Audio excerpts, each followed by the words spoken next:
Hello everyone! Welcome back to my YouTube channel. So for today's video guys, ituturo ko sa inyo kung paano mag-fill up ng W8 bin form ni YouTube.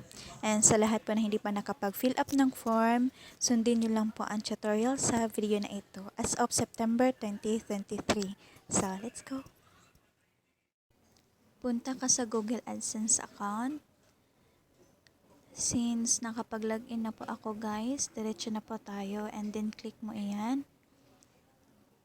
And then, dito sa dashboard guys, may makikita ka na tatlong linya. Click mo yan and then go to payments. And click payments info. Tapos dito, piliin mo yung YouTube Philippines US dollar. And then may makikita ka na red. Click mo yan.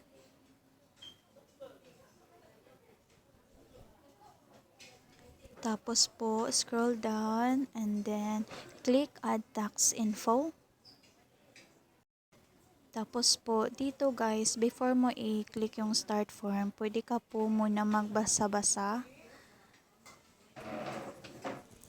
After mo maklik yung start form, mapupunta ka sa Gmail account mo and then ilagay mo lang yung password mo, then next. Dito naman po sa Manage Tax Info, individual lang po yung pipiliin natin and then are you a citizen of United States? No lang po tayo dito and then next. And then dito naman po sa Select W8 Tax Form, yung pipiliin po natin is W8 bin. Next mo yan and then click Start. Pagkatapos po, mapupunta po tayo sa tax identity and then fill out lang po natin yung full name po with middle initial and then country, Philippines. Tapos po dito sa foreign TIN, ito po yung BIRT number po na hinahanap nila. Then click next. And then dito naman po sa address, click lang po natin yung may box. And then fill out lang po natin yung complete address po natin and then scroll down. Tapos po, may makikita po tayo na mailing address is same as permanent residence address. Click lang po natin yung my box and then next. And then, dito naman po sa tax treaty, are you claiming a reduced rate of withholding under a tax treaty? So, yes lang po tayo dito and then click lang po natin yung box. Then po, sa country is Philippines. And then, dito sa special rates and conditions, yung pipiliin po natin is services such as AdSense. So, i-click po natin yung box and then next. Tapos, yung sa article and paragraph, yung pipiliin po natin is article 8 and paragraph 1. And then, dito naman po sa withholding rate, yung pipiliin po natin is 0% reduced treaty rate. And then, dito naman po sa my reason, click lang po natin yung may pinakauna na box. Tapos po, next.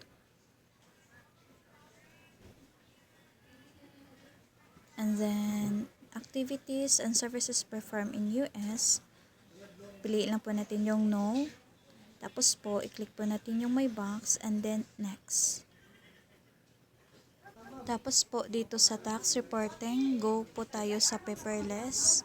And then, click po natin yung my box. Tapos po, next. If gusto nyo po i-save, click mo lang po ito. And then, i-download nyo lang po. Tapos po, i-click mo yung next. And then, mapupunta ka sa certify and sign. And then, click mo lang yung my box. And then, scroll down mo lang. And then, i-click mo itong yes, I am the beneficial owner. Tapos po, submit. So, ayun na po guys. Approve na po tayo. Sana po ay may natutunan po kayo sa video na ito. And please don't forget to like and subscribe.